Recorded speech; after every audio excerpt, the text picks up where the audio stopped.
officials in Cole County. What happened there in this meeting yesterday, Marsh?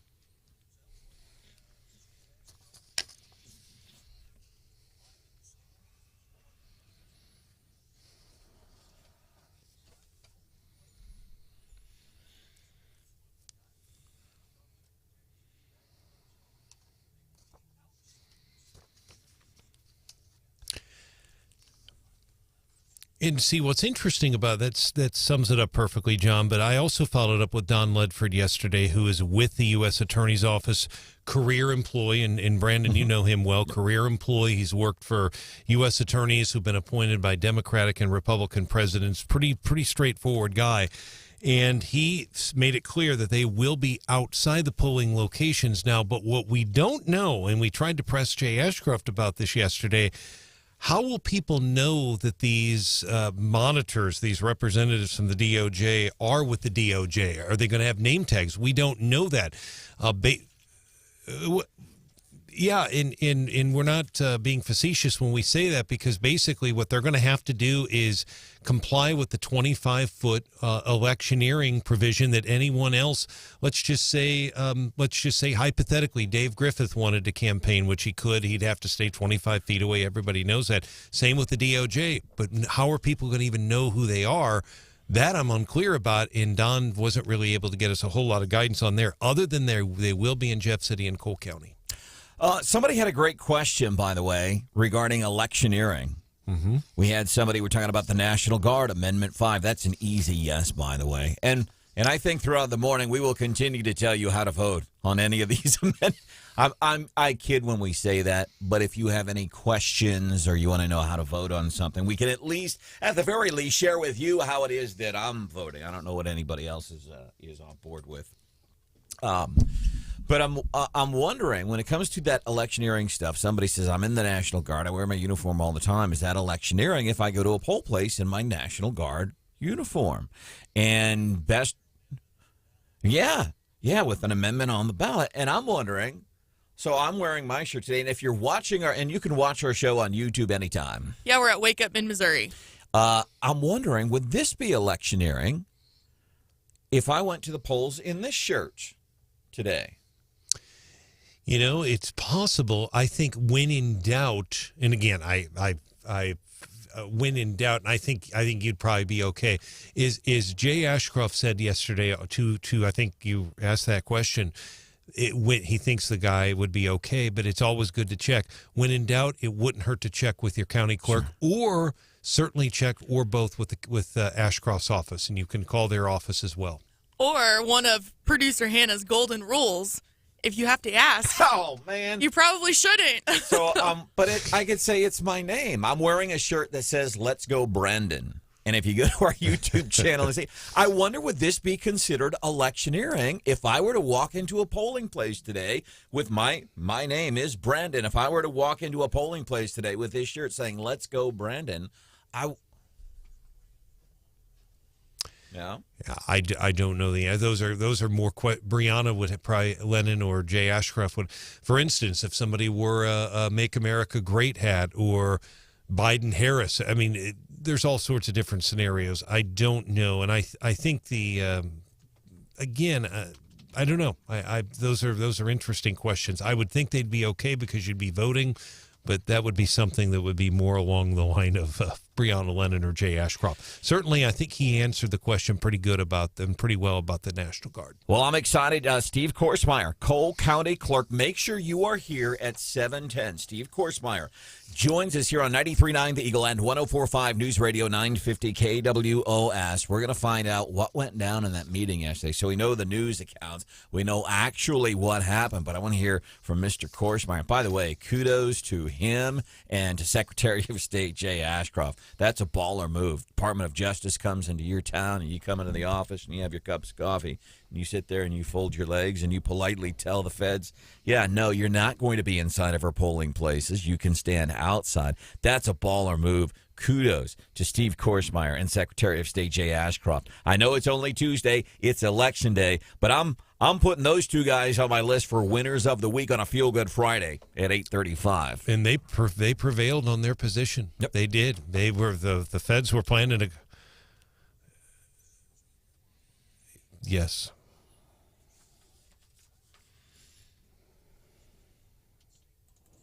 They were in St. Louis, and they've been, and if you look at that list, John, it's interesting. It's a mixture of blue and red states, quite a few in Massachusetts.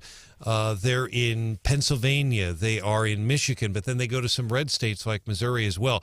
To the best of my knowledge, John, you and I have been around a long time. I've never seen him in mid-Missouri. I've never seen him in Jeff City. I certainly have not seen him in Cole County. Houseworth with a self-inflicted age joke, Hannah? Yes. And he took John Marsh down with him. This is... yeah.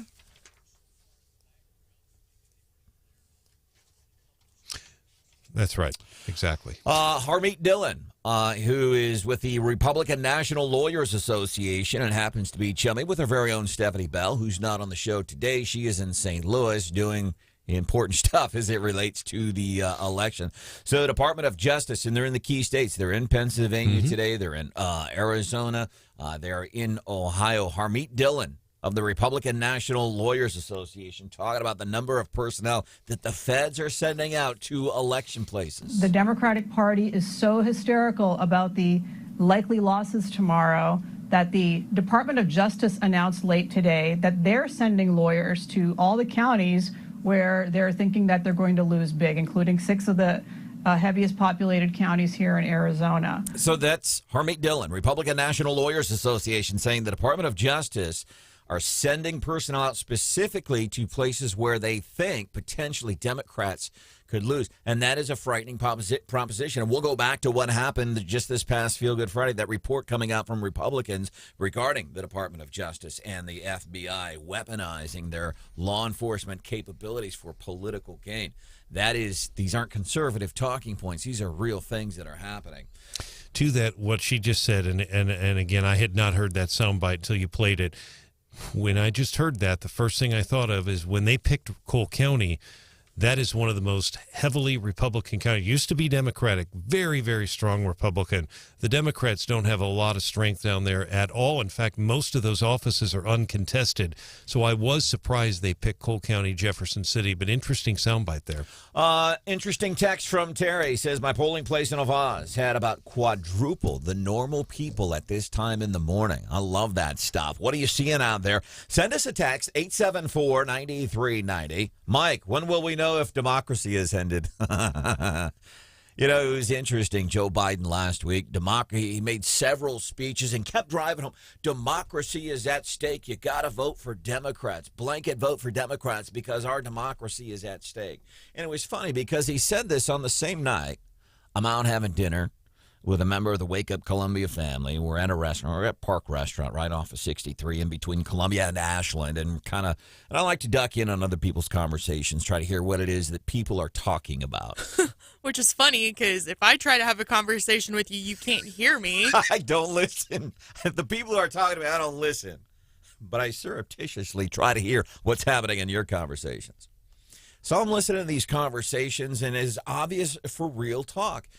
People talking about, we got to get the kids after soccer practice tonight, or we've got this coming up this weekend, or, man, the economy. Did you see what I just paid for gas in Jefferson City and these and the bills? That's as I duck into conversations, whether it's in checkout lines at the grocery store, at restaurants, whatever. And it's consistent.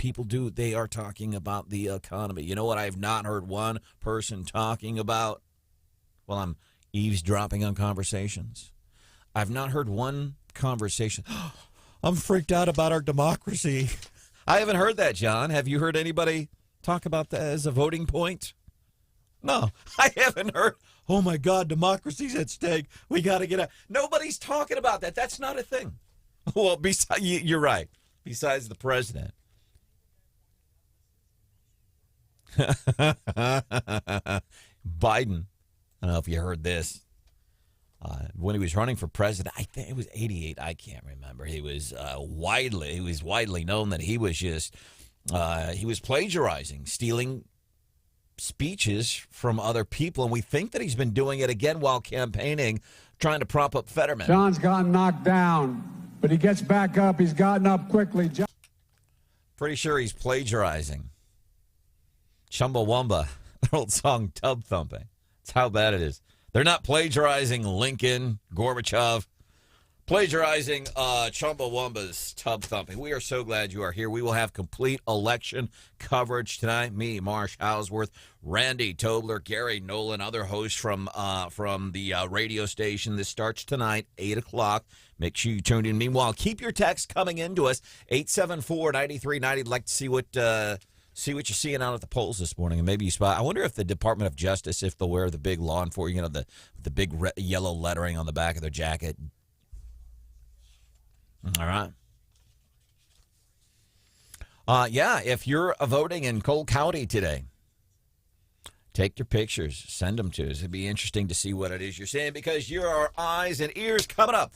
We're going to be doing the daily D.C. rundown, another round of Biden's bold predictions, and it's insane. We're doing that 5 minutes from now here on Wake Up Mid-Missouri.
Mega Republicans who took hundreds of thousands of dollars, even millions of dollars in pandemic relief loans, had their loans forgiven, are trying to block this relief. There's more of that unity. Joe Biden criticizing you if you're a MAGA Republican. That's getting us into today's daily D.C. rundown here on Wake Up Mid-Missouri.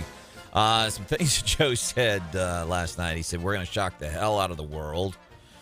And this is even before the outcomes are decided. The final day of voting in this year's midterm elections. Here, now, an intense focus on the voting itself. Now, Election Day this year marked by concerns about further harassment and the potential for disruptions at polling places and at election offices where ballots are tallied. Election officials say they are prepared to handle any issues that arise, urging voters not to be deterred. No major problems reported during the early voting period. Even before the pandemic, many states had begun to shift away from a single day of voting to offer days or weeks of early in-person voting. Coast to coast, candidates and big-name backers made final appeals to voters yesterday, last hours of a fraught midterm election season. Republicans excited about the prospect of winning back Congress.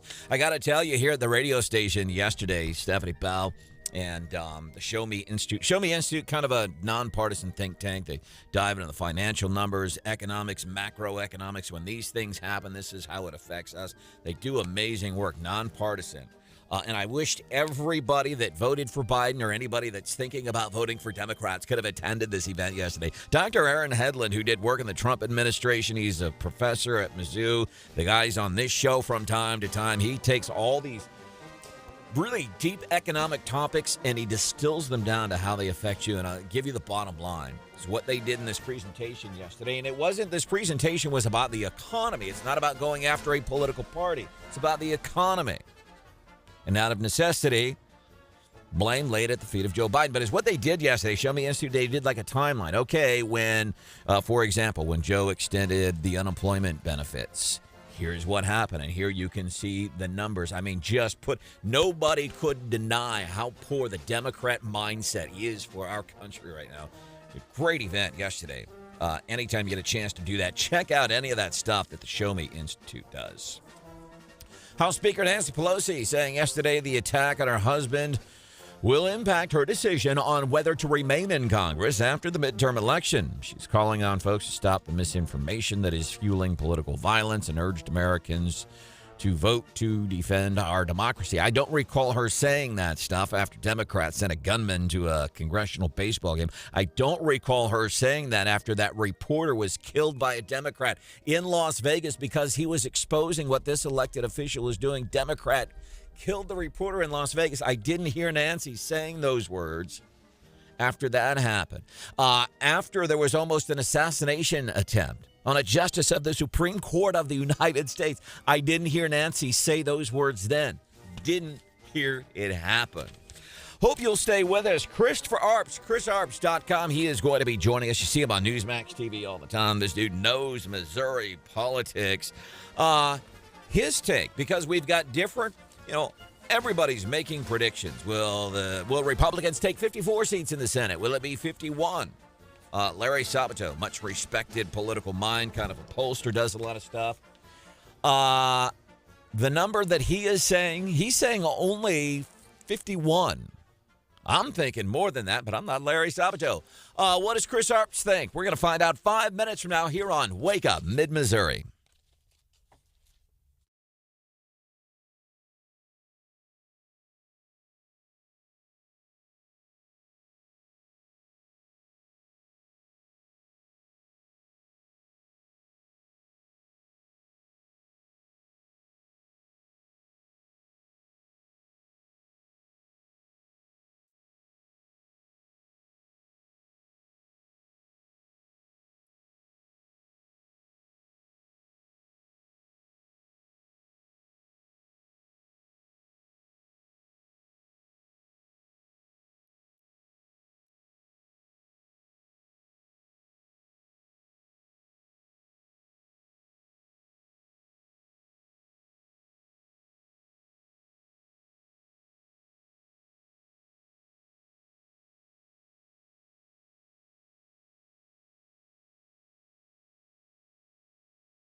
Hi, I'm Becky Arps, and I am so excited that you get to experience a bit of the thoughts I hear every single day.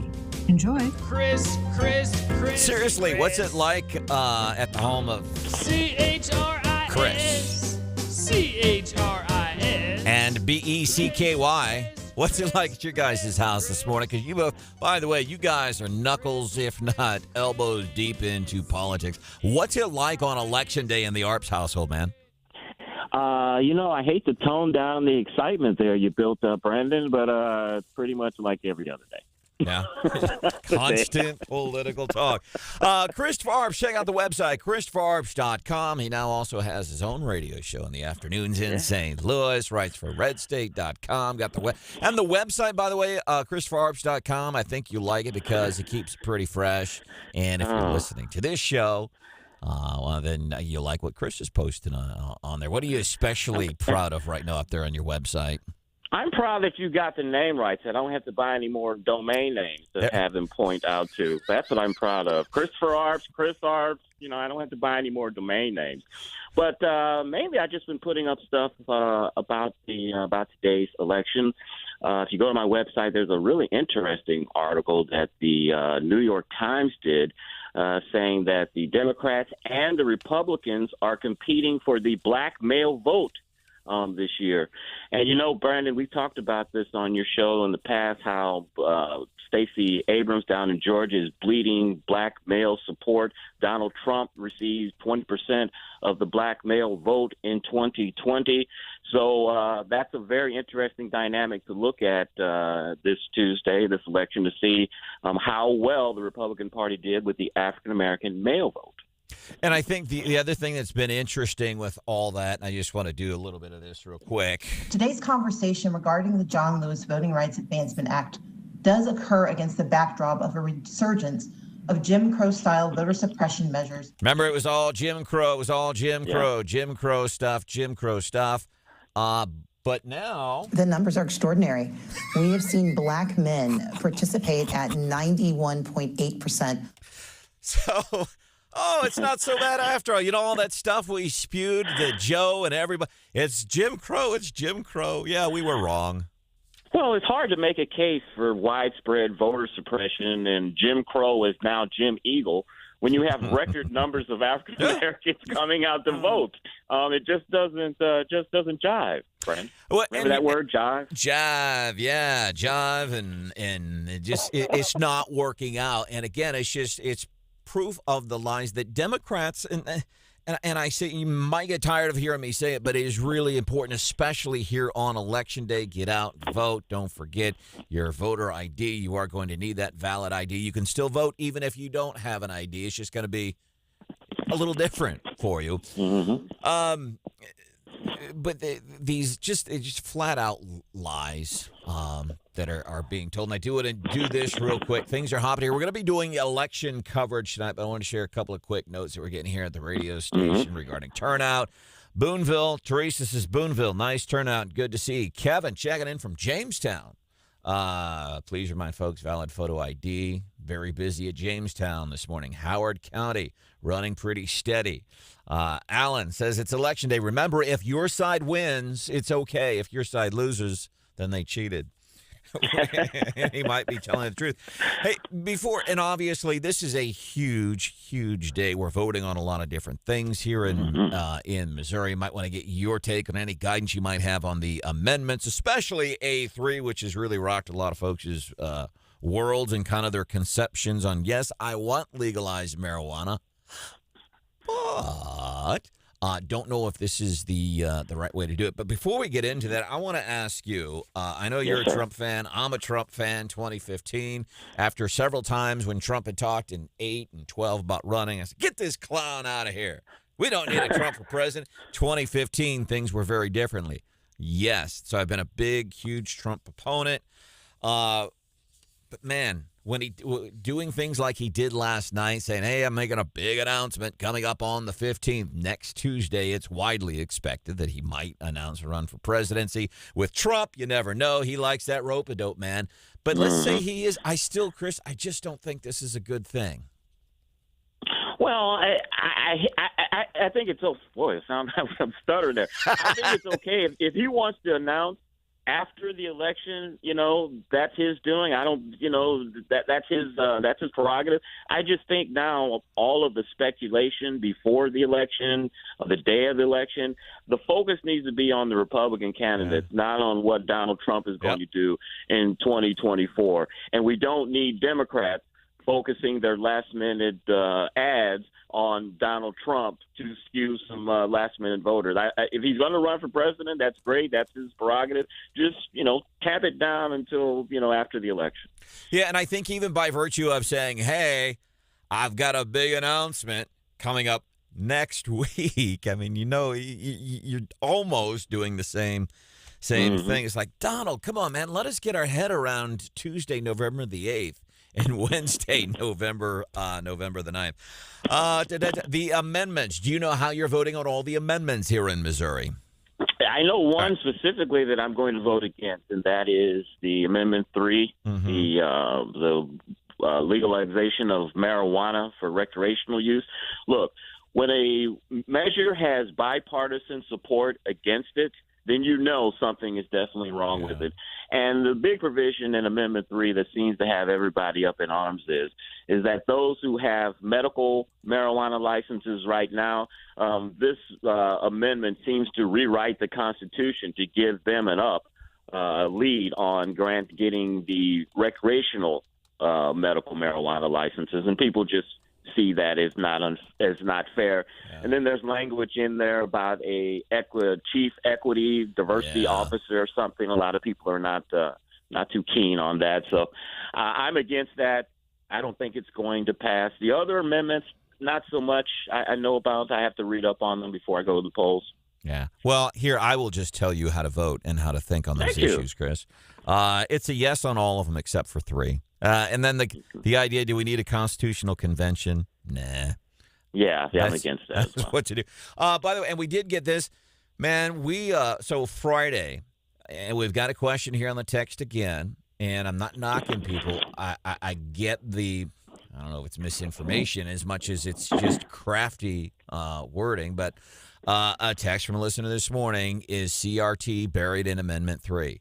No, CRT. And we almost got Hannah, did we get our butts kicked on Friday? No, we did a pretty good job of explaining the facts and centering where the confusion was coming from. Yeah, but you still got your butts kicked a little bit. Yeah, even though we were factual, we were being right. CRT is not critical race theory in schools. It's not in the thing, and it's what's happening. There's some very and I would love to say it is, because it's just another reason to vote no on Amendment 3. Yeah. It is simply the idea CRT going into public schools in Amendment 3, it is not in there. And is what happens. There's a local Republican group, county group, has a pretty craftful ad. They talk about public education and CRT, but not necessarily together. It's about publicly educating the public about marijuana, but people hear public education and CRT, and they're conflating the two. We even had somebody text us on Friday and say, I don't care if there's CRT in it or not, but if that's what makes people vote no, then I'm going to tell people that there's CRT in it. And they made a mistake when they wrote the amendment. They shouldn't have put diversity officer or whatever it is, because, people are going to equate, especially in these times, diversity with CRT. And I don't think they realized that when they put that in the language. Diversity officers are supposed to make sure that all of the marijuana licenses are given out equitably, but people are conflating that with CRT, of course. Chris Arps, ChristopherArps.com, hanging out with us on Wake Up Mid-Missouri this morning.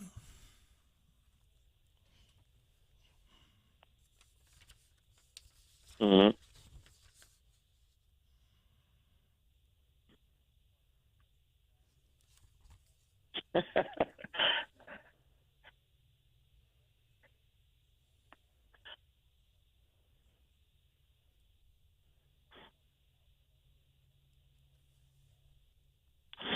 I don't remember specifically. I know that during the whole Ferguson situation that the Justice Department had some oversight over the police department. I know that the Justice Department was concerned because the Ferguson-Florissant School District, even though it was overwhelmingly African-American, it had a predominantly white school board, and so there were some things going on with the voting to try to make it that more African Americans would be represented on the board. But other than that, I'm not too familiar with any irregularities or anything like that. Off the text, 874-9390. Natalie says, good morning, Christopher. I've driven by Good morning. Good morning, Natalie. She says, I've driven by 2 polling places, one Callaway County, the other Boone County, packed with cars. People get out and vote. Just information from Robin, National Guardsman that I've talked to, for which my son is one of, says to vote yes on that amendment because they would like to be their own entity. And yeah, that's an easy one. National Guardsman Amendment, Amendment 5, giving the National Guards, they're their own bosses. You know, Brandon, here's something I'm curious about. What was the early voting or absentee voting, that type of stuff, was that heavy in your area? Yeah, Brianna Lennon, as a matter of fact, Boone County Clerk. She'd been given some numbers and saying, hey, it's been pretty robust. Steve Korsmeyer, the really busy clerk in. Yeah. Okay. Yeah. As a matter of the conventional wisdom is that the Democrats all vote early and by mail and all of that, and Republicans come to the polls on Election Day, and we're hearing reports of heavy turnout. I'm wondering if those are mostly Republicans. Yeah. I guess we'll see tonight, or maybe by tomorrow, or maybe by Thursday when we have full results from Friday, Saturday, eventually. Yeah. Steve Korsmeyer is going to be joining us 7:10. Want to find out what happened in that meeting with the Department of Justice and the Secretary of State yesterday, and then what you can expect to see at the polls today. 874-9390. Coming up, you want to do, I don't know if you want to do your picks. You know, everybody's got a crystal ball this time of year, but maybe I'll compare your picks against Larry Sabato. He's talking about how many seats he thinks Republicans might have by the time. I'm just going to use his predictions. So okay, all right. Let's see if you mirror his predictions. Chris Arps, more with Chris. They are his predictions. More with Chris 5 minutes from now. Good morning. Get out, vote.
any news report, any incident that comes out about crime, especially gun violence, definitely, strikes fear in my heart as a mom and as a mayor. Most of these incidents that we're hearing about are not random acts. Mayor Barbara Buffalo, Columbia, she is correct, talking on the heels with one of our local TV stations after 2 women shot and killed over the weekend. The killer, the accused killer, was kind enough to spare his baby in that situation. Breaks my heart, but the mayor's right there. Most of these crimes, and not to say that we cannot not fight this, but this is family stuff, it's street stuff, and it's usually revenge, and most of these things happen in the same parts of town. Welcome to the show, Wake Up Mid-Missouri. Stephanie's back tomorrow. She's doing important election work in St. Louis. Christopher Arps is hanging out with us here on the show, and I have a question for you, Chris, regarding something I'm wearing. But first, let's take a quick phone call. Let's chat with Turner. Turner, welcome into Wake Up Mid-Missouri. What can we do for you? Hey, I did a little research on the judges we're voting on. Yeah. That's always a hard one. Yep. I've tracked down some case law and things like that. Yeah. And I guess people will align differently along these issues, but at least they'll know. The 2 Supreme Court judges we have up before us, I think they're great. One of them's new, Robin Ransom, but the governor likes her, so I'm going to go with that. Yeah. The other one, the chief, Zell Fisher, he's really been a lion, standing up for kind of common sense values, not forcing transgenderism on schools. There was a case where a transgender student was wanting to have the right to go in the locker room of the other gender. And all right, Turner, man, you've got some interesting stuff. We could sit here and chat all day, but I'm running out of time. Thank you. Hey, Chris, we had Secretary. Yeah, it was a very good call. Jay Ashcroft. We were speaking with him last week. Here's how he votes on the judges. He says there's only been like 2 or 4 judges in the history of Missouri that have ever been like recalled or not retained or whatever. So you know what the Secretary of State, you know how he handles it when he sees the judges on his ballot, is what he does is he just votes no, because he knows they won't be voted out, if you will. That's the Secretary. I do the same thing. Do you? I do the same thing. We should vote on our representatives, vote on judges. I get that, but we don't have any information on them, and it's kind of unfair. I vote no on all the judges unless I know them. And one of the judges that I know ran for county executive, so I voted for him. But all the other ones, I'd vote no. And the biggest thing is because it's hard to find information on looking at these people. I think it's an odd idea that we vote on that stuff anyway. I really do. Yeah. Chris Arps, ChrisForArps.com, hanging out with us. So if you're watching our video feed on YouTube, Wake Up Mid-Missouri, you can watch it every day. Great thing to watch. You get behind-the-scenes info. I'm wearing a shirt today. It says, "Let's go, Branden." Now, and I did it because it's my name. It's like a name tag. Is it spelled the same way? It's spelled wrong. They spelled it wrong. Oh, okay. But it's like a name tag. It's just a giant name tag. If I went to vote today, do you think I'd get kicked out? Yeah, you'd get bounced, dude. Really? Even if that's your name, Branden is too associated with President Biden. And I think the Democratic election workers in the office in the polling place would have an absolute conniption fit and would have you bounced. They would cry and wet their pants. Let me, I'm not, can I get a second opinion? Is your wife there? Let me chat with your wife. She is. All right. Let me chat with Becky Arps. She knows what's going on. Well, hi there. Hey, Becky, what are you doing? I'm just getting ready to go vote and advise my candidate in the polling places that he should be shaking hands at. Advise me on this. 15 seconds. I'm wearing a shirt that says, "Let's go, Branden." It's my name. Don't do it. Don't do it? Don't do it. How come? Unless your intent is to make news. Becky Arps. Don't do it. Hey, we love you. Give Chris a hug for us. Love you guys, too. All right, Steve Korsmeyer, Cole County Clerk. What happened in that meeting with DOJ yesterday? He's here at 7:10.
2 years ago, we were a great nation, and we will be a great nation again. But not to detract from tomorrow's very important, even critical election.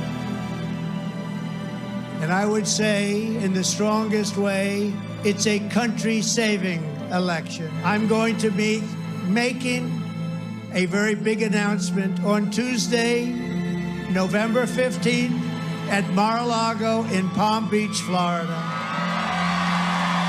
That was Trump. I just want you to be aware he did that last night, saying, hey, I was going to announce, but, we have an election today, and it is probably one of the most consequential, especially midterm elections we've had in a long, long time. The big thing today, it's the fight for power in the Senate and the House. Pretty much everybody in the political realm said, the House should be an easy takeover for Republicans, and why that is key. We'll get back to a different way of life than what it's been since the tragic events of January the 20th of 2021. As a matter of fact, I was fortunate enough to be able to sit in on a seminar that the Nonpartisan Show Me Institute did yesterday. And they were talking about the economy. They weren't talking about the Joe. They weren't talking about the president. They weren't talking politics. They were talking about the economy. And it was like, okay, so what is happening with the economy? And what they did is point by point, fact by fact, graphs, whatever you want to call it, they were able to show, see, when Joe Biden did this, here's what happened to the economy. These are real things. They're not just conservative talking points. So Trump announcing that yesterday. Mr. Trump, let us get our heads around Tuesday, November the 8th, and then let us get our heads around Wednesday, November the 9th, because we don't know that we're going to be knowing a lot of these results, especially from the big Senate races, Pennsylvania, Arizona, Ohio, to an extent, Nevada. Getting a lot of text, 874-9390. And I have reached out to Breonna Lennon, Boone County Clerk, about this, but one listener says apparently Hallsville has 2 polling places. Both are very busy, and apparently confusion about which one to vote at. People are being turned away at both sites to go to the other site. So I don't know if that's people that, because we said, hey, look at your ballots. Make sure now more than ever you look at those sample ballots that they send you, because with redistricting and everything, there were some changes. Have reached out to Breonna Lennon to see if we can learn more about that. What it's very important if you folks are in Hallsville right now, and Brandon, please write this number down, because this is the number they need to call. They need to call this number, and they need to stay where they're at. They need to call this number, 573-886-4375. That's 573-886-4375. Now, I applaud them for letting us know. I've reached out to Breonna Lennon just on a general thing, but the most important thing, folks, if you're having a problem like that, and don't blame the judges, we're always going to have a little bit of confusion, but stay at that polling location and call that number. They've got a lot of people there, but it's 573-886-4375. and make sure you stay at the location. But that's a concern, and hopefully Breonna will get back with us on what is causing the issue in Hallsville. Welcome into the show. It's Wake Up Mid-Missouri. Stephanie Bell's doing important election stuff in St. Louis. This morning, I am Branden Rathert, Brian House with John Marsh, producer Hannah, Cole County Clerk Steve Korsmeyer joining us on the show. Now we know we learned the other day, Department of Justice sent what seemed to be, they tried to word it seemed to me, they tried to word it very nicely. We'll look forward. Hopefully we get the chance to meet Steve. Steve calls up Jay Ashcroft and says, whoa, Jay, DOJ wants to come and hang out here. What do we do? Jay Ashcroft says, Steve, I'm with you. I got your back on this. Department of Justice comes in. I guess yesterday they probably went and hung out at the High Rise Bakery and then went at 10 o'clock. Secretary of State's office. There's Jay. There's the circuit clerk from Cole County, Steve Korsmeyer. So, Steve, let's start here. Thank you for joining us on the show. I know you're incredibly busy. You got a lot of important things happening in the span of 2 days. You've got an election, and you've got the feds coming and wanting to meddle in our business. What was this? Why did they want to come here? Was it just kind of, we just want to monitor? Did it have something to do specifically with the physical aspects of voting facilities? What is it? Good morning. Can't discuss it very much. Can't go into any details because there still could be litigation down the road. But basically, they were saying that some of our polling places they had complaints about, but they didn't give us any specifics. If we have issues or problems, we want to fix it. So we tried to get them to get us a little more detail on what the problems were, or what the issues were, what election it was, what precinct it was.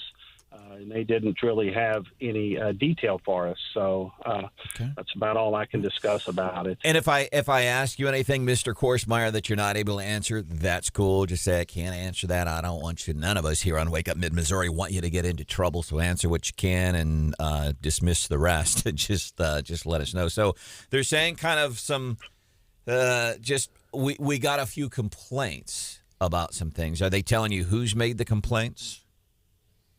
No, they wouldn't go into any detail. So we couldn't, we can't fix problems if we don't know what the problems are. So basically, it was just we didn't really get anything solved. So.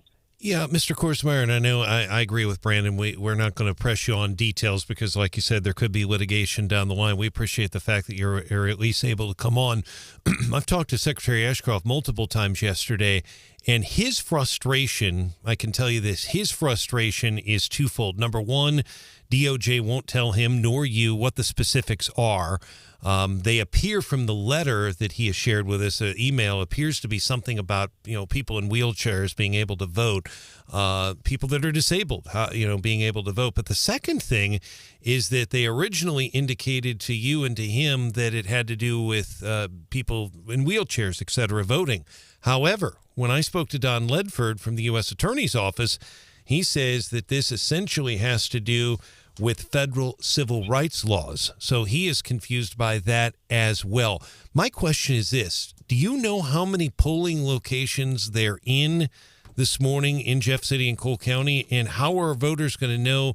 Because they're there apparently if people have complaints. But how will people know that are they wearing a name tag? Do they have a button that says Justice Department? How are we going to know where they are and who they are? As they said they would not enter our polling locations. They would monitor from 25 feet line. So the places I have been, I have not seen anyone from their department. There's lots of voters out. We've had long lines, so that's a good thing. But I have not seen anybody. Well, good. I'm glad to hear that we're getting some good turnout. We've been getting a lot of text here at the radio station. Lynn.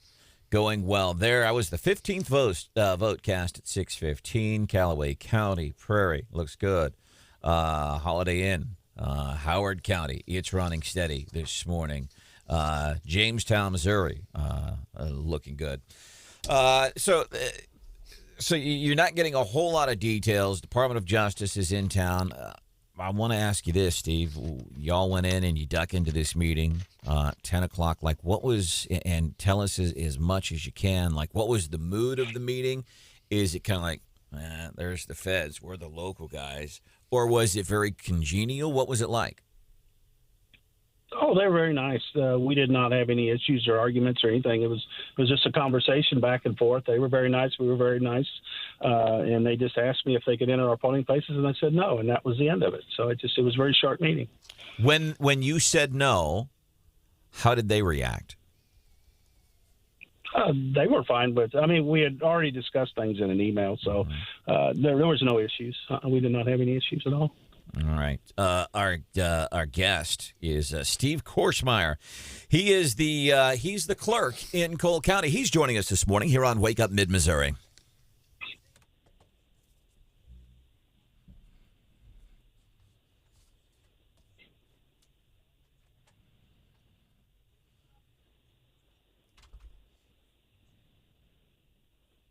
We do. We have our accessible machines that go out every federal election. So we send them out, set them up. So as we're going around this morning, we're making sure that everything's on, everything's working. We do have an issue with one out of Concord. It wouldn't come up this morning, so we're in the process of getting. We do have one replacement machine, so we're on the process of getting it replaced. We also have an optical scan machine that messed up this morning, so we're on the process of getting a new one programmed and taken out to, I believe it was Community Christian Church. So we do have some things going on we're trying to get resolved early this morning. And we got this also off the text. Please ask Steve about this. Apparently, is it J. Don Salcido has a campaign sign, he says, within 15 feet of a polling entrance, Wesley Baptist Church. I don't know if they've got tape measure out there, if they're actually doing that. But just the heads up there, is there anything else regarding the Department of Justice or voting in Cole County today that you would like to add, Steve? No, there's nothing I can discuss with that, but Okay. just, we are having a few people show up, of course, with redistricting to their old locations, realizing that their location changed. So Yeah. if people would just look at their voter ID card, the information is on there. They can call our office if they're not sure. Yeah, and we think that might be some of what we're getting in Hallsville with a couple of different polling places and maybe some other places, despite the fact, man, we try to educate. Hey, just so you know, bring a current photo ID, even if you don't have your current up-to-date photo ID, you will still be able to vote. You'll cast a provisional ballot, and also make sure you know where you're going and who you're voting on, especially those 3rd and 4th congressional districts where you have Alford and Korsmeyer. That area has it's changed because of redistricting. I do have a final question. Steve, if you ever get onto our YouTube channel, it's Wake Up Mid-Missouri. People get up there and they watch it. What they do is because you might, why would I watch a radio show? Well, people are using it like this. When they're getting the kids ready for school in the morning, they're putting the YouTube up on the smart TV, and they're putting on Wake Up Mid-Missouri, so they get the local news and opinion and analysis and stuff like that. But, Steve, if you were to watch today, you would see I am wearing a shirt that says, "Let's Go Branden." It's like a giant name tag because my name is Branden. So if I go to a polling place in Cole County with my shirt that says, "Let's Go Branden," and that is my name, do you think I'm going to get booted for like electioneering or campaigning or something like that? I would say probably not. Usually, if any time you got a candidate's name or a party emblem or something like that, we would say no electioneering. But I don't know. That's probably pretty generic. So I wouldn't get kicked out, but I might get my ass kicked by other voters that don't agree with my political leanings. I guess that could be the possibility. Steve, keep us posted. I know you're incredibly busy today. Please know everybody here at Wake Up Mid-Missouri is appreciative that you would carve some time out of what is a busy day for you to keep the public notified of what's happening. And throughout the day, seriously, you know how to get in touch with us, text, call, anything we can do for you guys. You let us know. All right. Thank you all. All right. Thank you. Cole County Clerk Steve Korsmeyer. Coming up 7:35. Final word from the Missouri GOP chairman, Nick Myers. And then I'm excited about this. Powerball, they had a glitch yesterday. Doesn't Powerball have an IT department? Apparently they went to go do their drawing last night, and they couldn't do it. There's just no drawing. Powerball. Whoops. Powerball, that's like the mail. Rain, wind, shine, whatever. You always get the mail. There's always a Powerball drawing. For some reason, didn't happen last night. But coming up, join us 8:10 this morning. Timothy Shultz, former lottery winner, won millions of dollars. Now he spends his time counseling other folks, saying, hey, if you win the lottery, here's some things that you need to be aware of, and here's some things I learned. Here's how I did it right, and here's how I did it wrong. Fascinating story. He's here at 8:10. Coming up 7:25-ish, we're going to be doing What's Hot with Hannah. What's smoking today? I'm doing something a little risky. I'm not screening this before I play it on air. Hannah's rule number 1, screen everything. So we'll see how it goes.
Good morning, 7:25-ish, which means it's 7:26. Time for What's Hot with Hannah. Now, Brandon, what is my number one golden rule on the show? Screen everything before it goes to air. Listen to the audio before you play it, and read the text before you read them on air. Yeah, and I am going to do none of those things right now. So there's been a post circulating. I've seen it on like Twitter, Facebook, and Instagram, and TikTok, and that's how I know it's like a big thing. Okay. And I've actually covered this before. It's been a very long time, but it's gone re-viral, I guess. And you can call this phone number if you're having a bad day. And I wanted, do you remember this? Yes, I do. Oh, I love this thing. So I wanted to try it again just to see if it still works and if it still makes us smile. Okay. And I figured I would just, get genuine reactions. So I didn't do it before we went to air. So I figured we could all just do it together. So you're just going to call and see what happens. Yeah, so the number, if you want to call later, is 707-87... Oh, I messed up. Hang on. 707... 873-7862. And it's going to ask us if we're having a good day. Well, I don't know exactly. Hi, welcome to Pep Talk, a public art project by Westside School. Bienvenidos a Pep Talk, un proyecto creado por los estudiantes de Westside School. Para un mensaje feliz, presiona 5. Please listen to the following options for encouraging messages. If you're feeling mad, frustrated, or nervous, press 1. If you need words of encouragement and life advice, press 2. I'm going to press 2. All right, I like 2. Be grateful for yourself. Dude, live it up. Be you. I trust that you can make things right. Be happy. Try it again. Believe in yourself. If you're feeling up high and unbalanced, think of groundhogs. It's okay to be different. Always stay together. Don't give up, power through. We all really like you. Never back down, never give up. The world is a better place with you in it. How cool. Everyone This is capable cute. of doing anything. So for context, these are kindergartners and other elementary age students at a school in California. And it's gone viral. It's been probably about a year, if I had to guess. And you can just call this phone number that I'll post to the Wake Up Facebook page, and you can get all sorts of really solid life advice from little kids. And here's the phone number, 707-873-7862. Here's what I'm thinking. Like for women, you take this phone number. No, seriously, like on the weekends, you're hanging out at Harpo's or something, and a woman or a dude comes up and asks for your phone number and you're not interested. Give the dude this number. What do you think, John?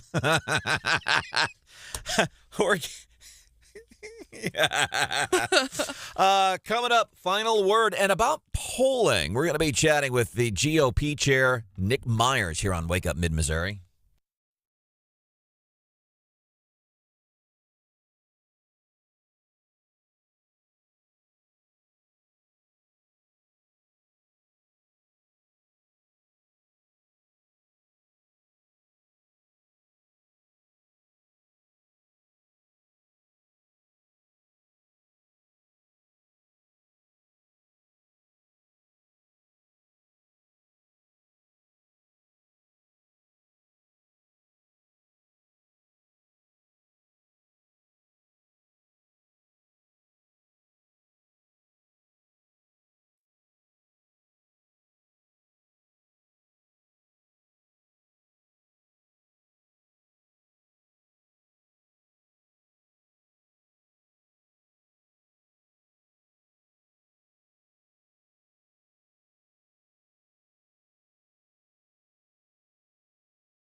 If you like Joe Biden, you'll love Trudy Bush Valentine. She signed on to the Green New Deal. She signed on to higher taxes.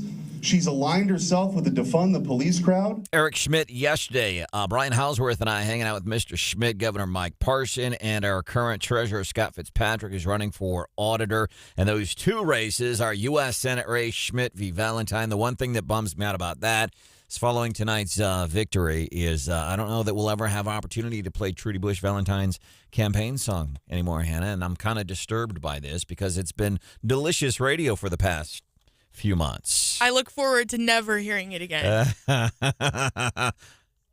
Right? It was gonna be the anthem. I think she'd even said this is gonna be the song of the summer, man. No. It's the right time. She's the right choice with a caring heart. She's a brand new Gosh. boy, an inspiration for all to see. Show me Missouri, show me Trudy. And it was she's what was it?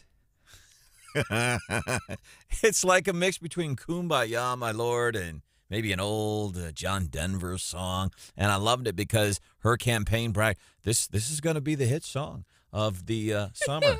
And it wasn't. I'm guessing It was something from Jack Harlow or Post Malone. Trudy Bush Valentine was not Chumbawamba. Let's bring in Nick Myers. Nick Myers, Missouri GOP Chair. Nick. Oh, welcome in, man. We're glad you're here. We don't have anything to worry about in the Schmidt-Valentine race, do we?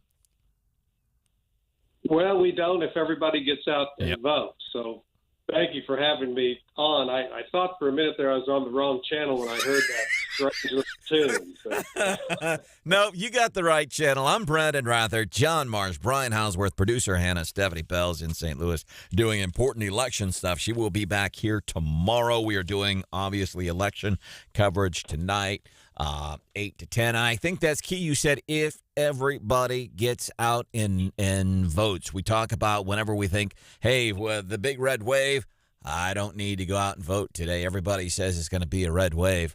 But, Nick, we need to get out and vote. Final words for voters here at 7:38 this morning, Nick.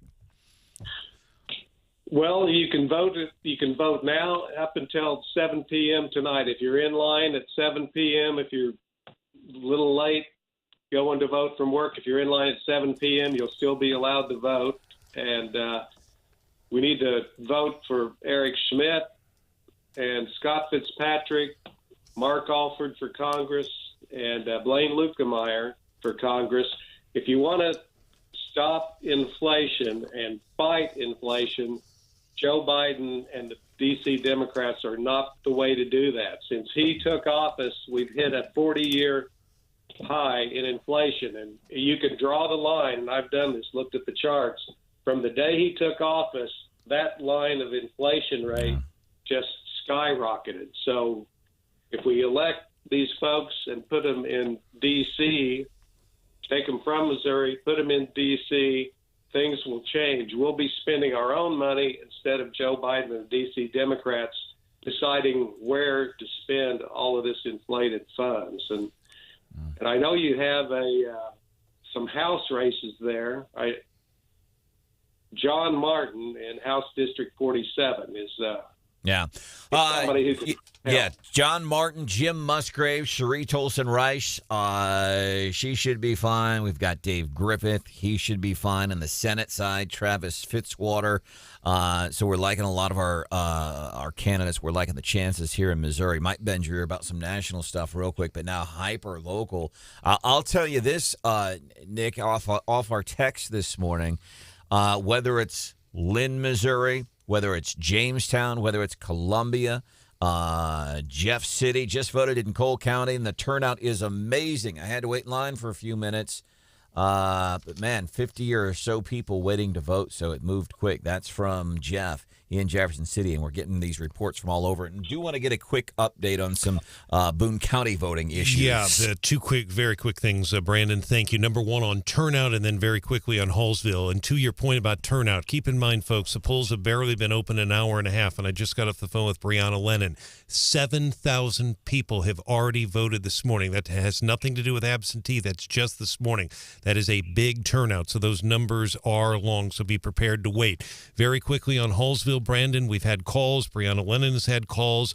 What has happened in Hallsville may have happened in some other areas as well. And they have added, because of the interest in the election, they have added a second polling location. And what's happened is people have gone there without checking. They've gone to the other polling place without checking their sample ballot. So there's two things to do. Number one, check your sample ballot. If you can't find it, you can go online, showmeboone.com/clerk. Type your name in. You can find it there. Otherwise, you can call her office, 886-4375. But that is what's happened. Hallsville has added a second polling location because they were expecting big turnout. That is exactly what happened. Bottom line, you will be able to vote. Make sure if you have an issue, you call her office. Brandon. All right. By the way, Boone County turnout for the primary was less than 25%. And Breonna, I think now, Boone County Clerk Breonna Lennon saying maybe 55. So let me ask you, Nick, and I know you're chatting with folks. It's all around the state this morning. We're coming up on the polls being open for 2 hours. Are you hearing good turnout? And if so, does that benefit one party over the other? That I am hearing that there's good turnout. I'm in Southwest Missouri, and the judges are saying that they haven't ever seen it this heavy. So Don't let that stop you from voting, though. Historically, what happens is there's a rush in the morning before people go to work. There's a rush at noon, and then there's a rush after 5 o'clock when people are coming home from work. But you can vote all the times in between there. So if you're worried about a line, why don't you try going to vote at, say, 10 o'clock or 2 o'clock. It shouldn't be that bad. Our guest on the show right now is Missouri GOP Chairman Nick Myers on Wake Up Mid-Missouri.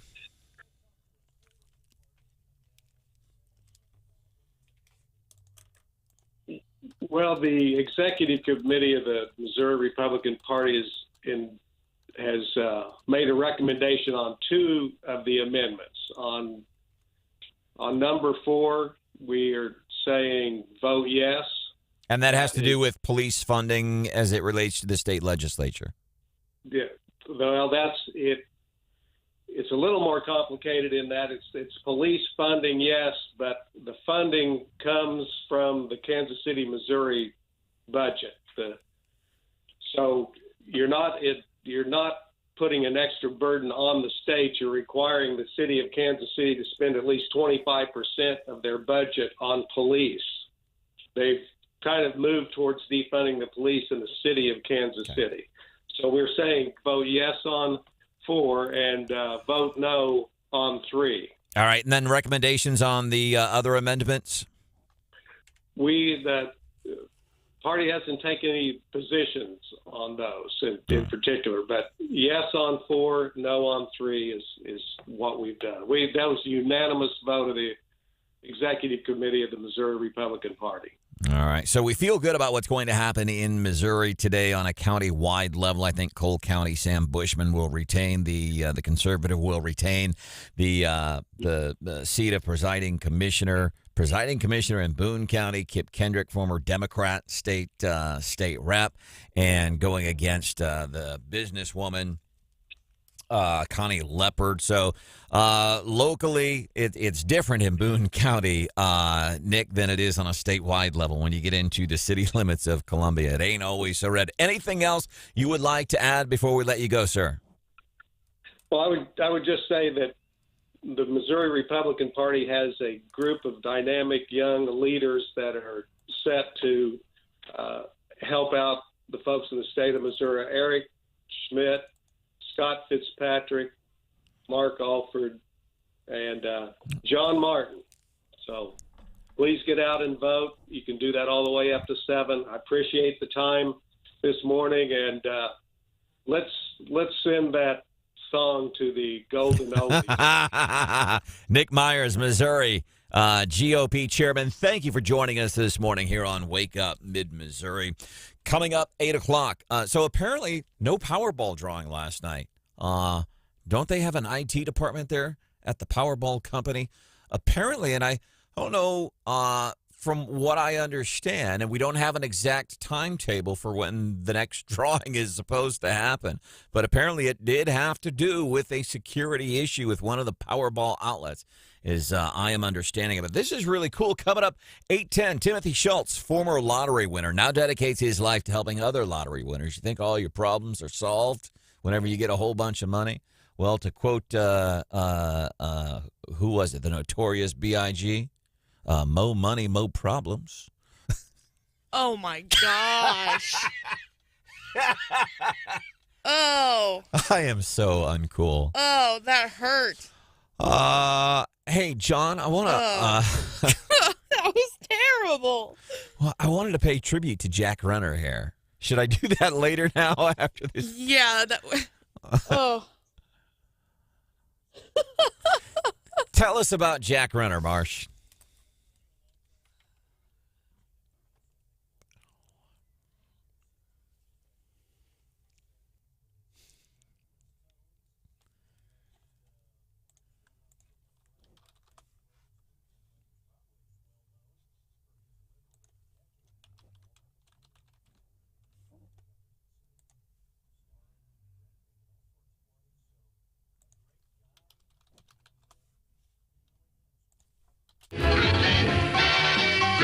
And now Jack Renner on KWOS.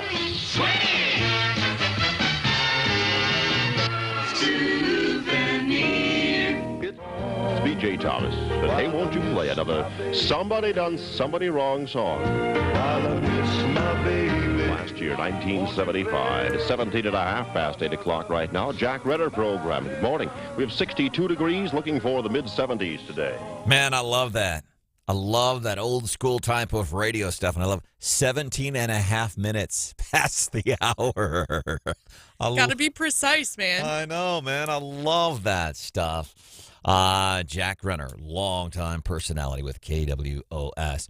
Carrie Lake, she is running for governor, Arizona. Man, she's awesome. She was asked by Fox's Brian Kilmeade. What are you going to do if the federal government says I'm sending cranes, I'm taking them out?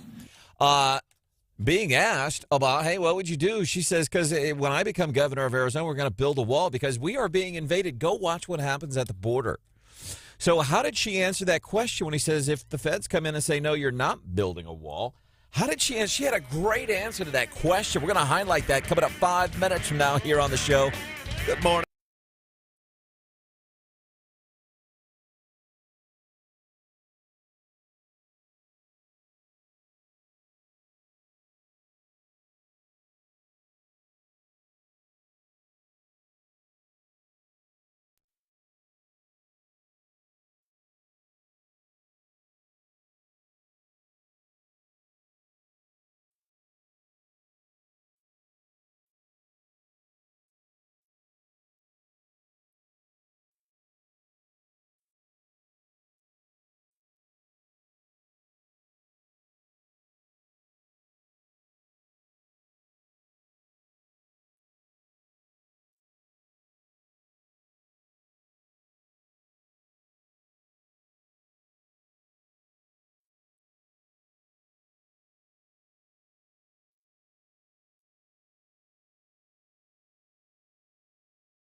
It's the right time. She's the right choice with a caring heart. She's a brand new voice, an inspiration for all to see.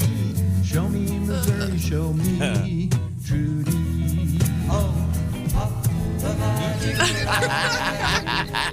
It's the remix. Grandmaster John Marsh did that behind the scenes here. Oh, did he? It's called a remix. Good work, Marsh. That's quick. And you should hear Scott Fawn, Missouri. Scott Fawn, who hosts This Week in Missouri Politics, put out an interesting tweet. Yeah, he tweeted, he said, I was needing Branden Rathert dropping notorious lines this morning. 10 out of 10. We were talking about lottery winners, and this is bizarre, but apparently the Powerball drawing delayed last night. Security issue. We've got this dude coming on our show, 8:10. We'll step aside from the election stuff. Get out, vote. Polls close at 7 o'clock. If you need any guidance on how to vote for stuff, give me a buzz here. John and I will help you out. If you're having any questions regarding voting in Boone County, 886-4375. And if you want to call and hear cute little kids offer you some pep talks, call 707-873-7862. It's actually quite delicious. I love that. So this lottery winner did. People think, oh, man, money's going to solve all my problems. And I said to, quote, the notorious B.I.G., mo money, mo problem. This song from like was it late 90s, early 90s? Called Mo Money, Mo Problem. Was that from your Top 40 radio? That's what hey, Branden Rathert here on Z103. Coming up another 20 in a row. Yes, that's right. Another 20 in a row featuring the notorious B.I.G. Sean Puffy comes, and another hit with a bullet on it from Britney Spears. All coming up on Z103. I can't even talk. Goodness. More music, less Nessman. All right, welcome into the show. Man, you were really cool. That's why I couldn't do top 40 radio. Yeah, that's why. Because your voice. My voice, and I wasn't cool, mostly. All right. Mostly, yeah. Mostly. I was just never cool. I couldn't get on board with Britney Spears and Chumbawamba. Carrie.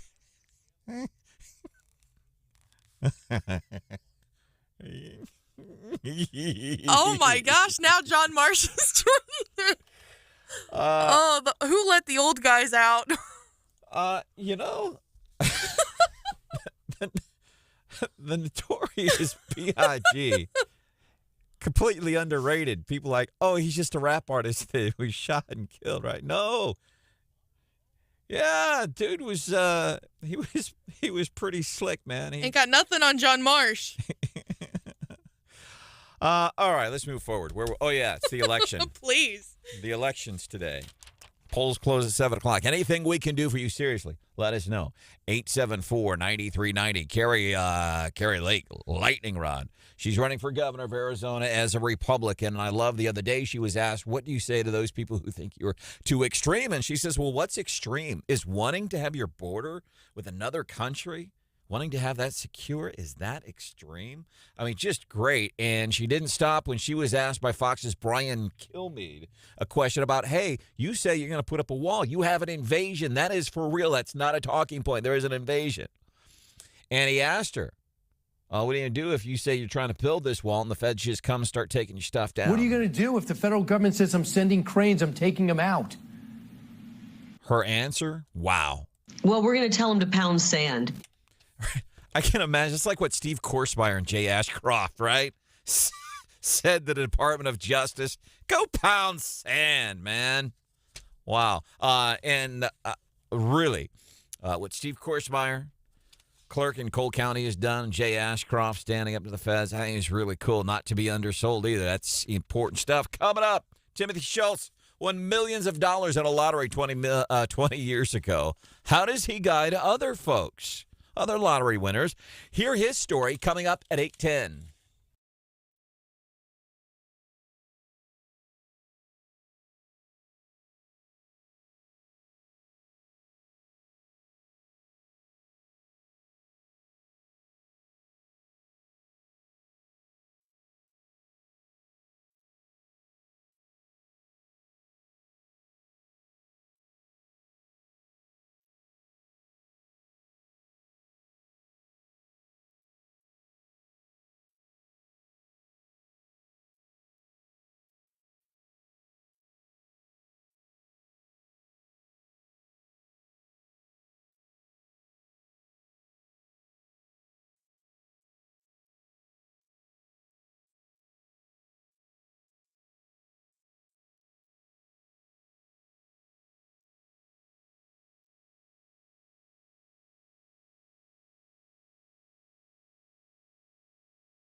I'm a loyal Democrat, but I am not happy. I just think that we did not listen to voters in this election, and I think we're going to have a bad night. And, this conversation is not going to have much impact on Tuesday, but I hope it has an impact going forward. In recent weeks, polls have showed Republican Senate seats closer than should be expected. In some states, people didn't expect to be battleground. Now, this could all revert to the mean, but it shows just how chaotic and noisy the map is this year. All right, a couple of folks on the CNN talking about the election underway right now in most of our states here in the United States of America. And here's why. If you are newer to politics or if you're a regretful Biden voter and you're wondering why in mid-Missouri are we paying attention to the Senate races in Arizona and Pennsylvania and Ohio, because up for grabs, it's control of the Senate.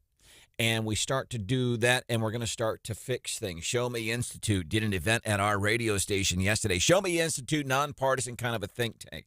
And as what they were talking about was the economy and macroeconomics and all that, saying, here's what this means. And, here's core inflation. This is what this is. And this was strictly about the economy. They said, here's where all these things have gone wrong. But then they went a step further and said, here's why. Here's what happened.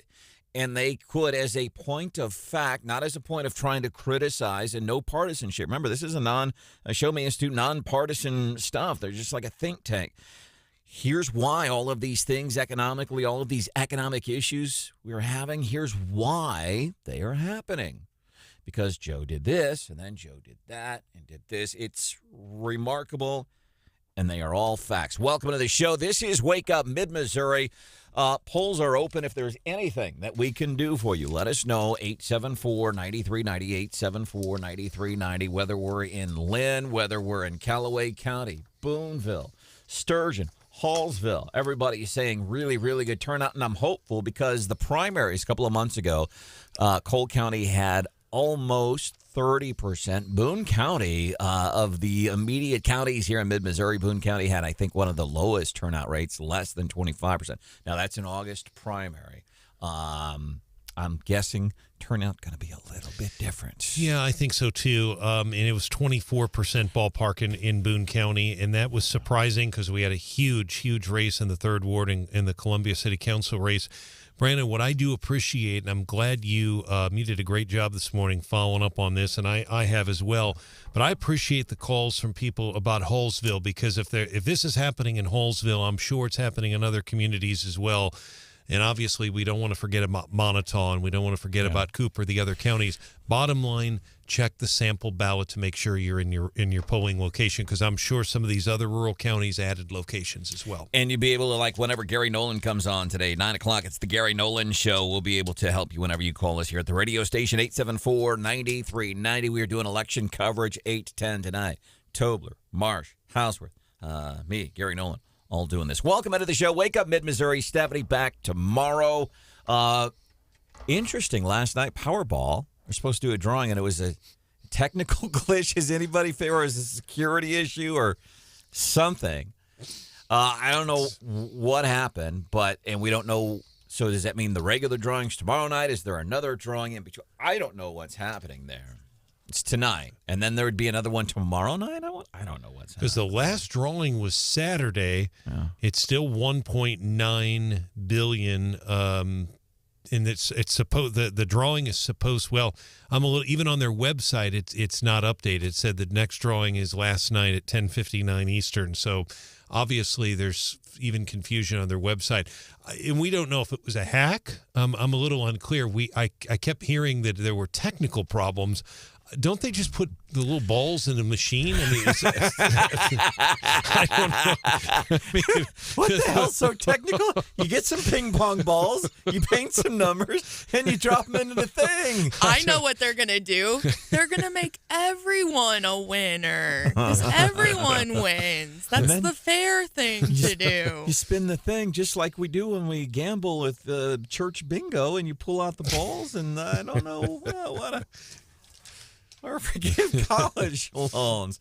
I want to introduce you to a guy, remarkable story. His name is Timothy Shultz. Timothy Shultz won a couple $1 million in a lottery about 20 years ago, and now this dude spends his life helping other people. A lot of us have this conception. You win the lottery, and it's all peachy keen, life is good. We'll go back to the mantra of the show this morning: mo money, mo problems. Timothy Shultz joining us here on the show now. Timothy, tell us your story. When did you win? How much did you win? And what happened in your life? Yeah, absolutely. Thank you so much for having me. So in 1989, I won the jackpot. The Powerball jackpot was $28 million. And I was 21 years old at the time, working at a gas station, just trying to put myself through college, working for a little over minimum wage, 40 to 60 hours a week, and sold myself this winning Powerball ticket. And it's one of the craziest, most surreal, life-changing things that ever happened to me. So you're 21 years old and you're working 68 hours a week and you're playing janitor, in effect, at a gas station, dragging the trash can out of the gas station and empty it late at night. You get this lottery ticket and then you find out you win. That moment in time, Timothy, when you realize, when you're looking and it's like, holy crap, all of these numbers are matching. What was going through your head that moment in time? Oh, my gosh. Well, it felt like a dream that I couldn't wake up from. I mean, I saw the numbers on the ticket matching exactly with the numbers on the newspaper is what I was looking at, and it was really surreal. I mean, I felt like it was almost like an out-of-body experience. Yeah. My heart was just racing. Like, the euphoria was through the roof. Let me ask you this. Did you have that moment? Because sometimes, and now I've never won $20 million in a lottery like you have, but sometimes in life when, and this is maybe I'm sharing a little too much here, but sometimes when we have good things that happen to us in life, sometimes I think, oh, this isn't for me. I don't deserve that. Good things like this don't happen to me. Did you have any of that moment you realized you won? Well, it was really, really strange. And this is a kind of a crazy story, but I had a really vivid dream a few months prior to winning that I had won the lottery, and it convinced me that it might happen. And some people think that's just a coincidence. You had this dream and then it happened, but it did happen. And then so when it happened in real life, it was even more surreal. It's like, oh my gosh, I had this dream about it. I told people I was going to win, and then it actually happened. It was crazy. I mean, it's hard to put into words. Yeah. It was really, really strange. And do you get that immediately, like, oh, man, life is going to be good, I've got no more problems? Were you having some of that immediately? I would say immediately I did. Yeah, absolutely. Okay. And it was, go ahead. So then you get millions and millions of dollars. You're 21 years old. Then what started happening in your life? Well, there were people that did come out of the woodwork, and they say that about lottery winners, but it did happen to me because I received a fair amount of publicity and media attention. And I think immediately I received stacks of letters from people asking for money and pleading for money. And a lot of them I legitimately felt sorry for. But one of the first things that I did was get financial advisors to tell me how much you can or can't spend, and can I have a game plan with the money? And I advise that for anyone listening to this. If you win the lottery, at least if you win millions of dollars or billions in the case of the Powerball right now, my advice, one of the first things I think you should do is seek the help of qualified, experienced financial advisors to help you. And I thought, by the way, our guest is Timothy Shultz, former lottery winner, won some $20 million a little over 20 years ago. Now spends his time helping other lottery winners, saying, hey, do this, or hey, don't do this, because that's what I did, and it didn't always work out so well. And we hear a lot, get a financial advisor, but there's still, Timothy, a lot of people apparently, and that don't do it. Yeah, that's true. There are people that don't do it, and you hear the horror stories out there of people that come across mass amounts of money and then they're in trouble in a short period of time. And I feel for those people. I can understand how that can happen. So what were some of the biggest mistakes maybe that you made with all of a sudden being a multimillionaire at the age of 21? Well, I hate to give such a cliche canned answer, but I really don't have regrets because I always did what I thought was right at the time. But, I learned a lot. There was a learning curve for sure when you come across that amount of money and people asking for money, especially with the people that I loved and cared about. And most people were very supportive and happy for me, but there were a handful of people that were formerly close relationships that were, damaged or ruined because of that. And that, I wouldn't say that's a mistake, but it's something that was a learning curve to understand how to deal with that sort of thing. Was it out? And be financially responsible? And I'm going to stereotype a little bit, but was it like all of a sudden, man, it's a bunch of drugs and women and rock and roll? Did you kind of go into that lifestyle a little bit? That's an excellent question. For me, I did not. But I do know stories of lottery winners from media that they have done that. I mean, I certainly could have done that, especially at the age of 21. But I did not. For real, let me, and I'm being serious here, but did you, and I don't know if you were married or what was happening at the time that you won the lottery, but did you, especially when it came to the women's side of things, because guys, they're just after the money. They just want your money. She's a gold digger. Ain't nothing looking for nothing but a gold digger. Hell, Kanye sang a song about it. Did you find that there were especially women that would wield their charms because you had money? I definitely became more sought after. I mean, there were women. And that's not a bad thing. It's not a bad thing. Let's be honest here. But yeah, I was a sought after commodity. That's right. But it was hard for me to trust people, new people initially. It took a while to relearn how to trust. So even for those people, I didn't really give them a legitimate chance because for me, I had a hard time trusting new people that they didn't want me for the wrong reasons. Yeah, that's got to be. I know you've got kids and you're living life and doing stuff. I'd like to chat with you some more. Are you able to hang out with us for a few minutes, or do you have to leave here? I do have to get going, unfortunately. I'm That's so sorry. All right. No, all right. Number one piece of advice, whether it's a lottery or you've come into a bunch of money, you tell people, get a financial advisor. What's another big mistake based on your experience? Whether it's through the Powerball, almost $2 billion, or if you just for some reason inheritance, you get a big chunk of money. What's another big mistake you tell people to avoid? To avoid, well, if you come across a mass amount of money instantaneously, one thing that I think could be helpful, that I think it was for me and that I've learned over the years, is that if you understand once you have a financial advisor how much you can afford to give, if you want to give people money, understand that up front, be clear about that up front, and I think that can help alleviate people from continuing to ask in the future. So you can still give out money, but get with your financial advisor first. Say, hey, I want to give out money, but how much? Also off the text, 874-9390. Did you take a lump sum or did you take an annuity? I took a lump sum, and most lottery winners do. And you would do the same thing if you won again. You'd take the lump sum. Most likely, because. Yeah, I think oftentimes you can make more money off of investments from the lump sum than you can the annuity. All right. Timothy Shultz even has a website, does a lot of things. Cool to see you're working and taking part. Timothy-Shultz.com is the website. Won millions of dollars in a lottery millions of years ago, about 20 years ago. It feels like millions. Oh, my gosh. I can imagine. Dude, we got to hang out. You got a fascinating story. We've only scratched the surface. If you're amenable to it, we'd love to have you on again sometime soon and hear more of your story. Absolutely. Yeah. Thank you so much. I really appreciate the invitation. It's been fun. Timothy Shultz, Timothy-Shultz.com. Love that. Coming up, 5 minutes.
Hello. Good night. It's 8:27. I'm trying to work all this election stuff in today because some of it might still live tomorrow, but after the election stuff, we're done. So I'm trying to throw everything out there. So, Marsh, any leftovers, election, humor, comedy, any of that stuff, or things like this? It's the right time. She's the right choice. We got to get it all in. She's a brand new voice. It's the last day. Inspiration for all to see. Show me Missouri, show me Trudy. All right, we got to get it out of our system today. It's not going to work after tomorrow. Morning Bell, business news, little twist. Only Stephanie Bell can give you. Right now, she's working, she's doing election stuff in St. Louis. So the Morning Bell this morning, yesterday, we did an event with a Show Me Institute, kind of a nonpartisan think tank. And basically is what they do. They're an independent research and education organization. So it's not about the politics as much as it's about research and education on fiscal policies, and doing it all through basically like through a free market lens. The Institute's scholars study public policy problems and develop proposals to increase economic security for ordinary Missourians. The guy who did the event yesterday, Dr. Aaron Hedlund, you hear him on this show from time to time. He's the chief economist at the Show Me Institute, associate professor with tenure in the Krannert School of Management at Purdue University, chief domestic economist and senior advisor during when Trump was in office. Guy does amazing stuff. The most amazing thing I think that Aaron Hedlund does is he explains these very heady financial, economic topics, and he can make it to where, let's say, for example, regretful Biden voters can understand it, where younger people can understand what we're talking about.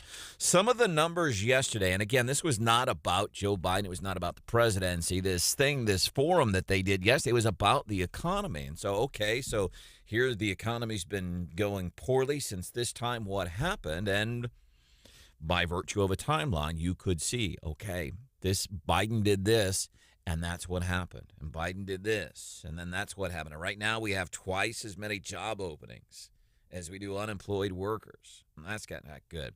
Purchasing power. You've lost about $3,000 in purchasing power since the tragic events of January the 20th, 2021.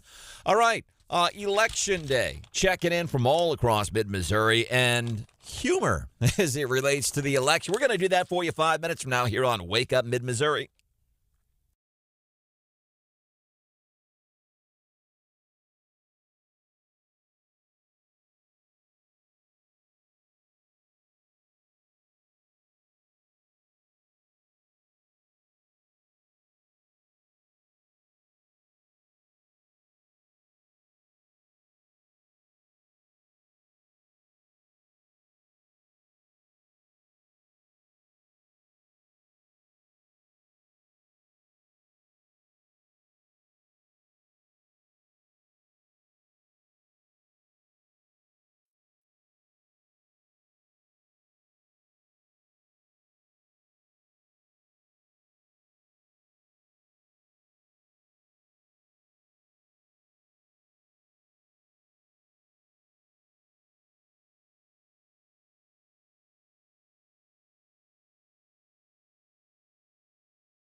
You know, if you went by the polls in the last election, like think about it, Susan Collins would have lost her election by 6 points. Instead, she won it by 9.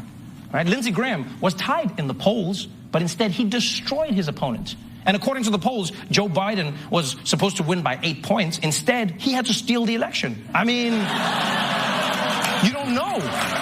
Trevor Noah, and it's interesting we talk about polling, and one of the things that I've heard Stephanie Bell, who will be back here tomorrow, has talked about, and you chat with some of these pollsters, submerged voters, especially conservative submerged voters. Matter of fact, we had a guy call our radio show that day. We were talking about it, and he said, yeah, I was called by a pollster.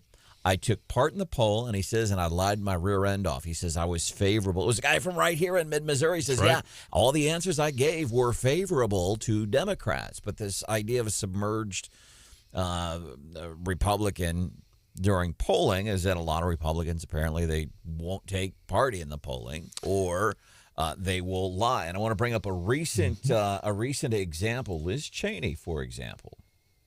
You can go back and look at most polling. I've looked at most polling for Liz Cheney in a story from the Department of Education at the University of Wyoming. They were doing a story, and this was just leading up to that primary that Liz Cheney lost. She was losing about 57-28 in polling. Mm-hmm. So polling, 57% for her opponent. Actual election numbers, 66% voted in effect to oust Cheney, if you will.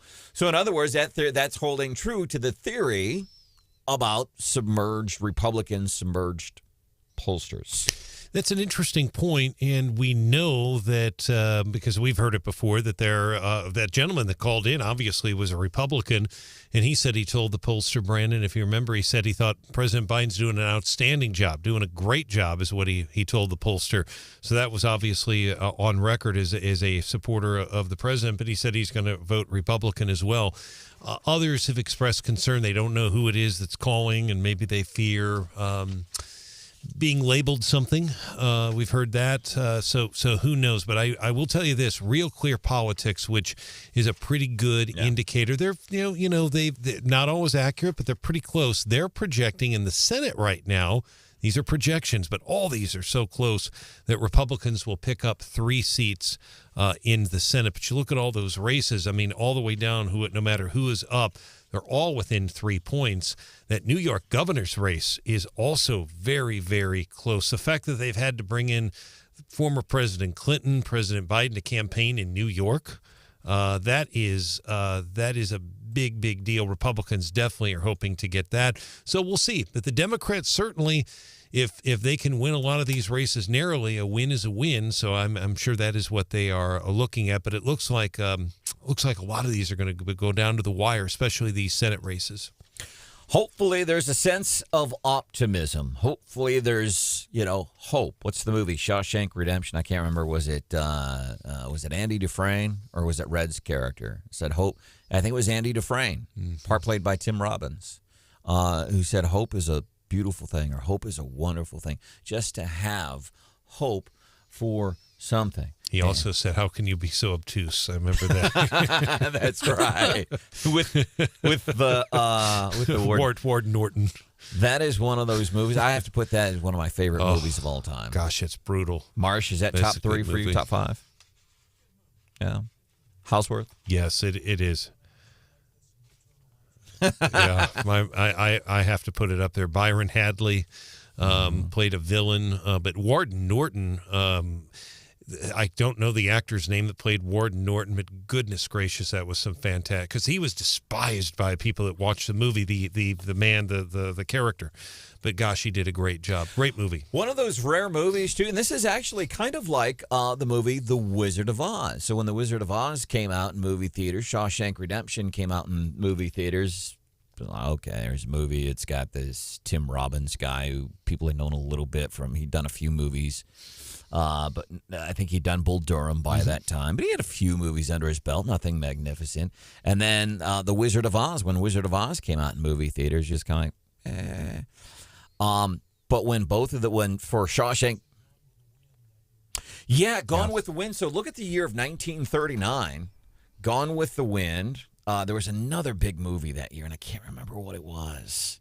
But another big epic 19, and it was nominated for an Oscar. And then you had The Wizard of Oz.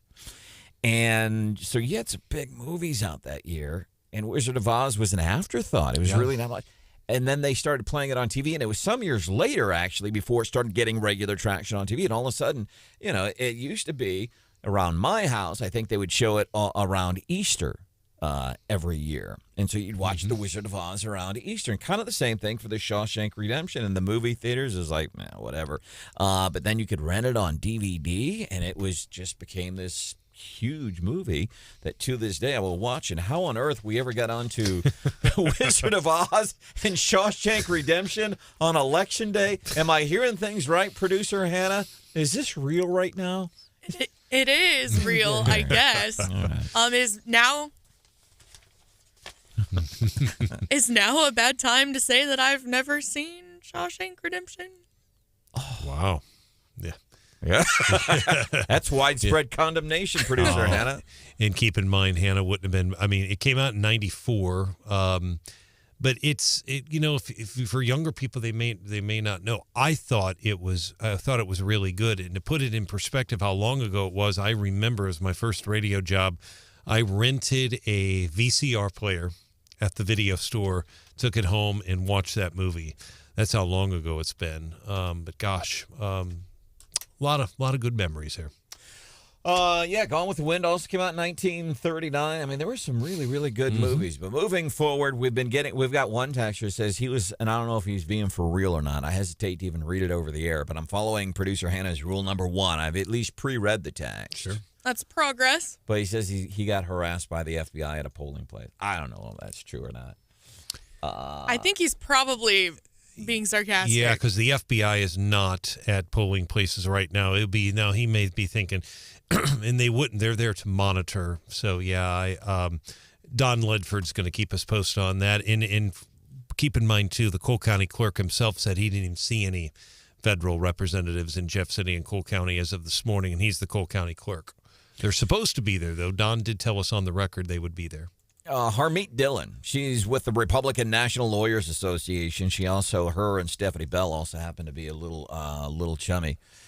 She was on Fox last night. The Republican National Committee in this election cycle has deployed 38 paid senior lawyers in 19 states and another 50 more. And there are hundreds more Republican volunteers and paid staff of campaigns being organized. So every battleground state is saturated with lawyers. Harmeet Dillon saying, yep, we're out in effect. In Department of Justice, by the way, they're not just in Cole County. And I'm loving if you get a chance, go back and check out our conversation we had with Steve Korsmeyer, clerk he's Cole County Clerk. He was on our show about an hour and a half ago.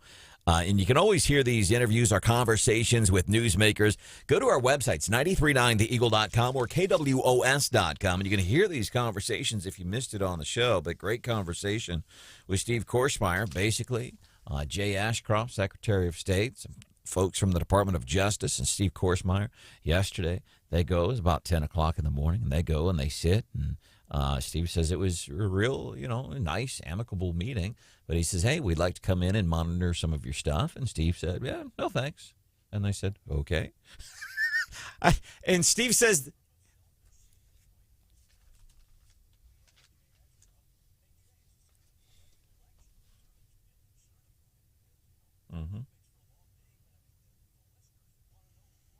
yeah. And that's a thing that is being watched nationwide because there have been several states that have they've instituted new election rules. And how we'll do locally, I don't know. Let's hope, because Marsh and I, along with Houseworth, we're going to be doing election coverage tonight, 8 to 10. 8 to 10. We'll keep you posted on what's happening with some of these local issues, local candidates, things that we're going to be voting on here in mid-Missouri. If I were voting, House District 60, it's Dave Griffith, and 50, it's Jim Musgraves, 49, it's Jim Schulte, Travis Fitzwater for Senate, Cole County Presiding Commissioner Sam Bushman, U.S. House District 3, Blaine Lukemeyer. That's easy. Scott Fitzpatrick. Brian Hausworth and I had an opportunity to chat with Scott Fitzpatrick yesterday while he was at this event for Eric Schmidt. Governor Parson was there. We had an opportunity to chat with both of them. And then, obviously, Eric Schmidt in the Senate. If there's something we can do for you, 874-9390, 874-9390. And I'll tell you, here's the big takeaway, I think, locally from what we've been seeing here at the radio station is really, really good turnout, everywhere. And this is just anecdotal stuff. This is people saying, hey, I went to this polling place. There seems to be a lot of people there. And it's the same polling place I go to every time I vote, and it's the same time of day, and it is way busier. Hopefully, that's a good thing for conservatives. Coming up about 5 minutes from now, I think we'll get into some leftovers, see what we have in our respective little mini fridges that hold a six-pack of beer and a tub of butter and not much else. That's where we keep the leftovers. We're going to do that. Yeah, shoot.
Here's a big old serving of leftovers.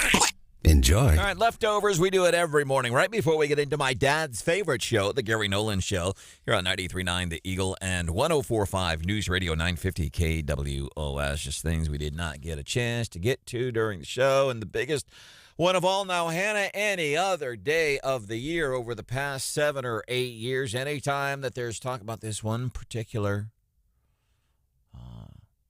very controversial topic comes up. Yeah. Like it takes over the whole show. And it was covered again last night, and I thought it was dead. I thought we were done with it. I thought we've moved past it, and we've just accepted what's going to happen. Because if things don't go our way, listen, you can fight. You can say, well, I want to change it. But there comes a point in time when you just can't change it. And really about the only thing that you can do is just accept circumstances the way they are after you have tried everything else. So I'd pretty much given up on this. But last night, City Council in Columbia. No. Looking like Trashville. Let's get these carts on big wheels. Luda, roll cart. You know how cart. Roll cart. You know how long we've had this song in the Wake Up Mid-Missouri Library? Like, we have a top 40 station. And you might know Cosmo does mornings on Y107. That's his voice. And the other voice is a former morning show partner of his, but they're like 4 or 5 partners removed. That's how old that is, Marsh. But apparently, they brought the roll cart roll. Apparently, council is moving towards this again. Oh, yeah, let's do roll carts. We've only been complaining about it for a long time. We think we're seeing what everybody has been saying. It would be cheaper, quicker, better. What do you got for leftovers, Marsh? Yeah.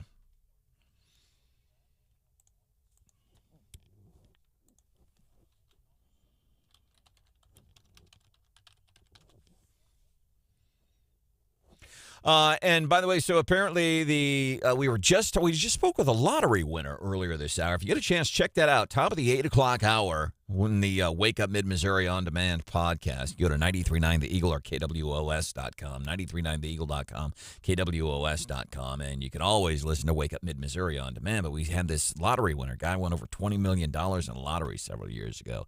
Interesting story, but the Powerball numbers, they were delayed last night. And best we can tell, it was technical issues, perhaps even security issues. Officials have now finally announced the winning numbers for the record $2 billion Powerball jackpot. Winning numbers: 10, 33, 41, 47, 56. Powerball was 10. Nobody's. I always said, people, if you won the Powerball, if you won the lottery, would you retire? No. Just quit. No need to require. Just done.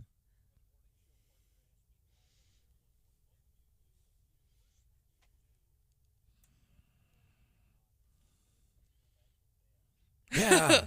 I'll take a nap and get up later and, oh, cool. I'd probably continue to work, but I'd only work part-time, and it'd be something fun. It wouldn't be something I had to do for money. It would just be something fun. Like this. Yeah. What else? Oh, and I wanted to mention, and I'm glad somebody texted us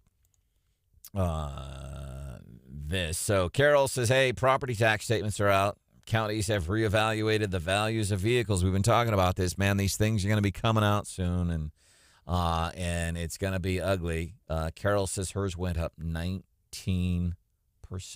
Ouch. 19%, man. And that is another one of the reasons we are so hopeful for today. It's that mindset that does these crazy things. Now, property taxes in Missouri on vehicles, I still think that's just one of the most asinine things. Tell your story. Do I have time to tell my story? Yeah. So I mostly was growed up and raised here in Missouri, and then was gone, 25 years. Was in Florida. Was in Montana for 5 minutes and spent a lot of years in Idaho. And come back here 7 years ago. And I get a car, and I get my tax bill from Boone County, and I'm the new guy in town, Marsh, and I'm like, oh, Boone County has made a mistake. They think I owe taxes on this car. Except you weren't quite so humble about it, right? I was a little braggadocious. Uh-huh. And, well, Boone County says I owe taxes. Wow. Your tea's ready, apparently. Fries are done. And I get this. I'll go down, and since I'm the new kid in town, I'll go and I'll introduce myself to the nice people in the Boone County Assessor's office and politely show them their mistake. And I go down there, and, I got my little folder of stuff and probably even had my shirt tucked in. It was probably even a button-down shirt. I go in, and the good flip-flops that day. And I go, hi, my name is Branden Rathert. I'm new to Boone County. And thank you. And hey, see, you made a mistake. See, you're saying that I owe taxes, but see, look at my receipt from when I bought the vehicle. You see here? See, I already paid the taxes. And then they took my paper and they say, yeah, but see, you see here, this is a different tax. This is a tax that we tax just because you own it. That's all. God. Yeah. Ah, unbelievable. Hope you get out and vote. I cannot